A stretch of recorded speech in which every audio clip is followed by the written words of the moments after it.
Welcome back, everybody. 8:42 on our Saturday morning. It is open enrollment season, and many of us are in the process of choosing our healthcare plans for 2019. And what you may not know is your healthcare plan can actually be a good tool to help you save money for the future. And this morning, we're so happy to have Elijah Kovar here from Great Waters Financial to kind of talk us through some things that you may not even have thought about when it comes to this. Good morning. Thanks for being here. Morning, Matt. So let's start with health savings accounts. A lot of people use them. Some might have heard about them, and they maybe don't take advantage of it. What do you like people to know about those? Sure. Well, first of all, if you have a high deductible health insurance plan, you qualify for one of these.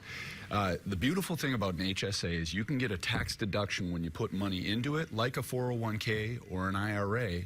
The difference is when you take money out down the road, if it's for qualified healthcare expenses, it's tax-free on the way out as well. Nice. So it's the only account where you can put money in tax-free and get it out tax-free if it's for qualified healthcare expenses. And we have a list of these qualified expenses on our website at greatwatersfinancial.com. All right. And so kind of capitalizing on that tax savings opportunity there. So what are your options? Can you choose things when you sign up for this? What happens? Yeah, well, you have options to invest the money inside of the HSA, and the biggest thing about it is tax strategy.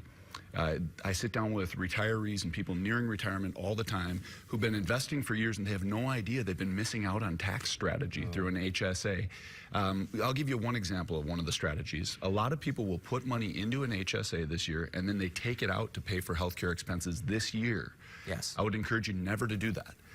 Save the receipts for this year's health expenses if you can pay them out of pocket, and let that money grow tax-free in the HSA. Then down the road, take the tax-free growth out, give it to yourself to pay yourself back for those health insurance expenses or those healthcare costs.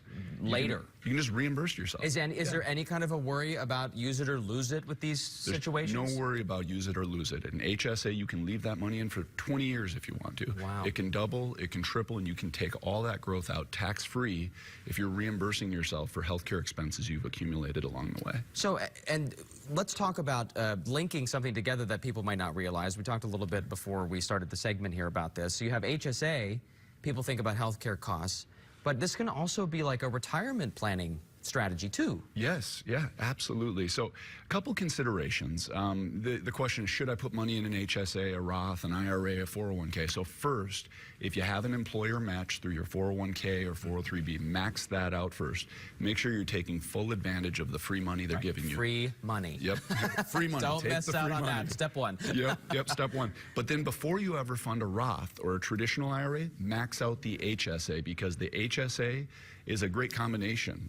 You get a deduction on the way in like a traditional IRA, but it can come out tax-free like a Roth.